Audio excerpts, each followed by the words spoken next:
Hey everyone, welcome back. So let's understand about data privacy and security risks of generative AI in software testing. So as we are using generative AI and AI, it's day in, day out now, very much part of our day-to-day activities in testing. We also need to be very well aware of the data security and data privacy and security risks of large language models. So you understand what risks are there when you are using these AI tools and how to avoid any of the data privacy and security breaches. So with GenAI, in testing, it introduces the risks related to data privacy and security. Why and what is the reason? The reason is handling of the sensitive information, user credential, financial data, etc. So in testing, many times we still use the sensitive information, or we might use sensitive information. For example, the user credentials for logging into the test systems. I'm not saying that you go ahead and log into the production system and you have user credential for the production system, but still test systems are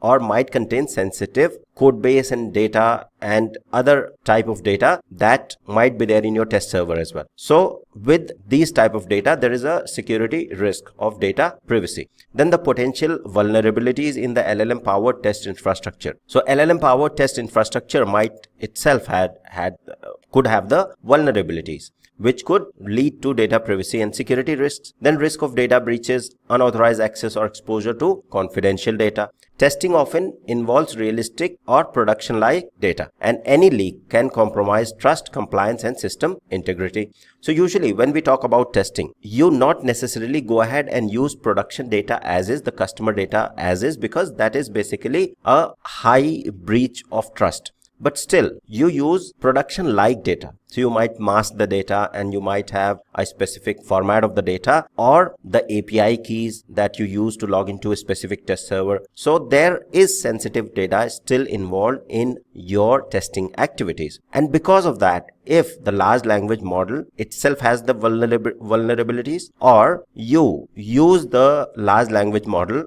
without understanding these sort of risks, you might end up in big trouble and your project and organization will end up into big trouble. So let's understand how unintentional data exposure is possible when you are using generative AI. So generative AI may accidentally reveal sensitive information in the outputs. For example, you are generating the test cases and test cases include the real customer's email address. How it could be possible?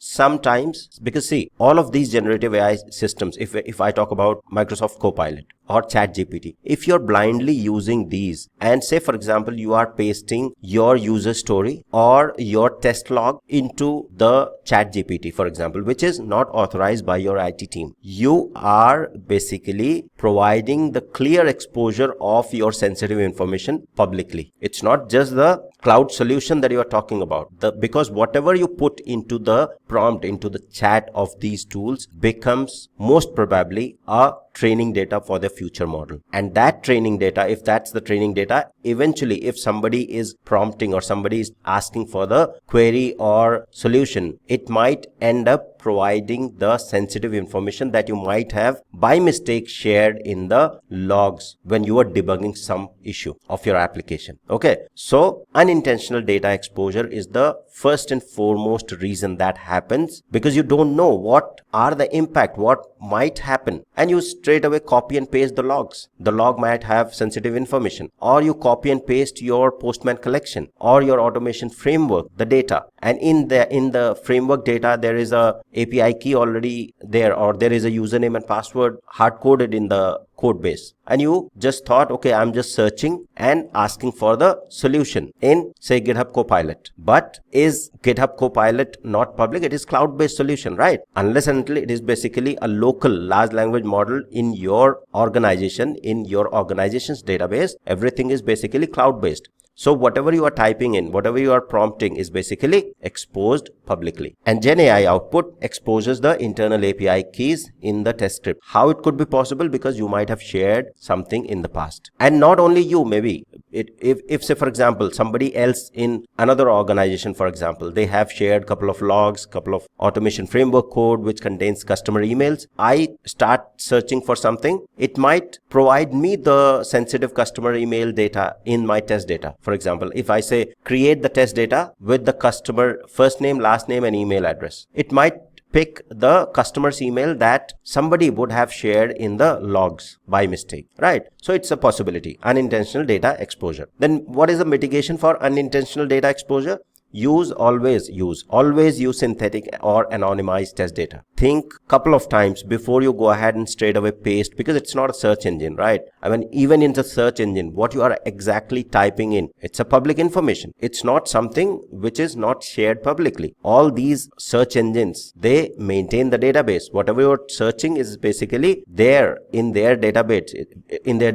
Same thing with the large language model. So make sure synthetic anonymized data. Think twice what you are exactly asking in the large language model or search engine. Review the output for accidental leakage before execution. Okay, reviewing the output as well, and thinking twice and thrice what exactly you are inputting. No sensitive information is there, no email address is there, no production data is there, no API keys, no username password is there. You have to make sure that you don't provide any of those details in the prompt. Then another thing is lack of control over data usage. So GenAI tools may store or process sensitive data without explicit consent, which causes potential for unauthorized access or misuse. When I'm using Microsoft Copilot, I'm basically by default accepting the terms that whatever I'm typing is basically or can be used by the future models for training. So if you're using these tools, you are by default accepting those terms and conditions. So these tools can store and process the information that you are typing in, and this causes potential for unauthorized access or misuse if you have shared any of the sensitive information. For example, test data uploaded to the GenAI tool is retained in the logs. Sensitive information shared with the external AI services without control. What is the mitigation for lack of control over data usage? Because if I'm using any of these large language model, even in the organization,